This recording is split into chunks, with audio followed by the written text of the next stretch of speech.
మిథున అయితే దేవా దగ్గరికి వచ్చి దేవాతో ఇలా అంటూ ఉంటుంది, నువ్వుంటే నా జతగా కలిసిందాం నిండు నూరేళ్ళు చాలా హ్యాపీగా అని చెప్పేసి దేవాతో అయితే మిథున అలా అంటూ ఉంటుంది. అలా దేవాతో మిథున అలా అనేసరికి దేవ అయితే అలా వింటూ ఉంటాడు. ఏం మాట్లాడకుండా మిథున వైపు అలా చూస్తూ ఉంటాడు.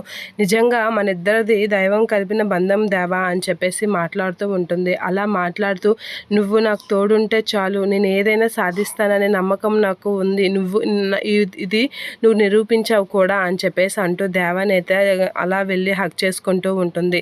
అలా హక్ చేసుకుని దేవాన్ని మన ఇద్దరం ఎప్పుడు ఇలానే ఉండాలి అని చెప్పేసి అయితే అంటూ ఐ లవ్ యూ దేవా అని అయితే అంటూ ఉంటుంది. అలా ఐ లవ్ యూ చెప్పగానే దేవ అయితే మిథున వైపు అలా చూస్తూ ఉండిపోతూ ఉంటాడు.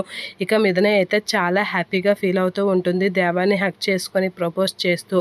ఇక మిథున అలా ప్రపోజ్ చేసేసరికి దేవ అయితే మిథున వైపు అలా చూస్తూ ఏం మాట్లాడకుండా అలా ఉండిపోతూ ఉంటాడు. ఇక మిథున అయితే చాలా హ్యాపీగా ఫీల్ అవుతూ ఉంటుంది దేవ విషయంలో.